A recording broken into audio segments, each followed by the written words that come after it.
এই ডেকোরেশনটা কি সুন্দর করেছে তাই না? হুম। ও শিট, HMM। হুম, বিনা কারণে ও তো কখনো বলে না। নিশ্চয়ই কিছু না কিছু হয়েছে, কিন্তু কি হয়েছে? আজ বেরিয়েই আমরা ওর জন্য শাড়ি কিনতে গেলাম। ওখানে তো হাসি খুশিই ছিল, তার মানে ওখানে কিচ্ছু হয়নি।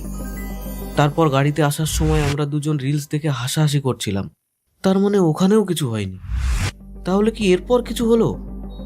না, এরপর তো দুজন মিলে সোনার দোকানে গেলাম। ওখানে গিয়ে ও যেটা পছন্দ করেছিল আমি ওকে ওটাই কিনে দিয়েছিলাম। তাহলে সমস্যাটা হলো কোথায়? তারপর আমরা KFC-তে গেলাম। ওখানে তো কিছু হওয়ারই না, কারণ KFC ওর ফেভারিট জায়গা। ও, এবার বুঝলাম। ও যখন ইনস্টাগ্রাম স্ক্রোল করছিল, ওর পরেই ওর মুডটা খারাপ হয়েছে। তার মানে ও ইনস্টাগ্রামেই কিছু দেখেছে। কিন্তু কি দেখেছে? ও হ্যাঁ, কাল রাতে আমি তো ইনস্টাগ্রামে লিনাকে ফলো করেছিলাম। তার মানে এটা দেখেই ওর মুড অফ হয়েছে।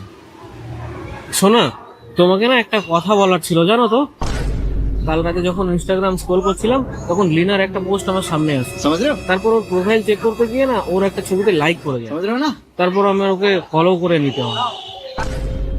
আরে লিনা, বুঝতে পারছো না? আমার মাসির মেয়ে। আরে যে তোমার সাথে 2 দিন আগে কথা বললো, তোমাকে বৌদি বৌদি বলে ডাকে। ও, লিনা। হ্যাঁ। আর আমি কত বোকা দেখো, আমি শুধু শুধু তোমাকে ভুল বুঝছিলাম। ডেকোরেশনটা খুব সুন্দর করেছে গো।